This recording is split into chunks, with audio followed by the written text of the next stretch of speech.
কি ভাবছো স্কুটিতে তেল নেই? আরে সবই আছে, বাট স্কুটি স্টার্ট নিচ্ছে না। ইংলিশ ভাষায় স্কুটি খারাপ হয়ে গেছে। চলো তাহলে আজকের ব্লগটা স্টার্ট করি। হে গাইস, আসসালামু আলাইকুম, আমি এমজে আর তোমরা দেখছো এমজে ব্লগ। আরে জানি 3 দিন ব্লগ আসেনি, ব্যাপারটা হচ্ছে টিকটক আবার ইন্ডিয়াতে আসছে, তো সেই জন্য একটু প্র্যাকটিস করছিলাম। এবারে বলো ছাপড়ি।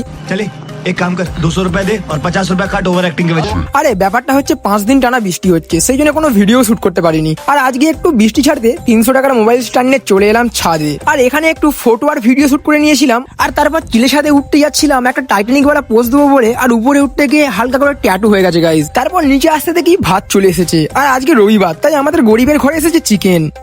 তারপরে একটু শান্তির খাওয়া খেয়ে রেস্ট নিয়ে বৈকালের দিকে রেডি হয়ে বেরোতে যাচ্ছিলাম, তখন দেখি স্কুটি পোলিও হয়ে যাওয়ায় স্টার্ট নিচ্ছে না। তারপর আমাদের পাগাড়ি নিয়ে 3 বন্ধু চললাম স্কুটি ঠিক করতে। আর আজকে বৃষ্টি ভেজা রাস্তায় কেন জানি না বেশ হাঁটতে ভালোই লাগছে। তারপর স্কুটিটা ঠিক করাতে দিয়ে 3 জনে বেরিয়েছিলাম নাস্তা করতে নীলেশ ভাইয়ের দোকানে। আর এখানে এসে আমি নিয়েছিলাম স্ট্রিম মোমো, যেটা আমি প্রায় 1 মাস পর খাচ্ছি। আর তোমাদের কাদের মোমো খেতে ভালো লাগে কমেন্টে জানাবে। আর বন্ধুরা নিয়েছিল ফ্রাই মোমো আর ডাল পাকোয়ান, যেটা টেস্টও ছিল দারুণ। তারপর এখানে খাওয়া দাওয়া সেরে আমি আর বন্ধু স্কুটিটা এনে একটু রাস্তার ধারে বসে আড্ডা মেরে চলে এলাম বাড়ি। আর আজকের ব্লগটা তবে এতটাই থাক, দেখা হচ্ছে নতুন একটা ব্লগে। আর চ্যানেল নতুন হলে চ্যানেলটাকে সাবস্ক্রাইব আর ইনস্টাতে ফলো করতে ভুলবে না। চলো টাটা।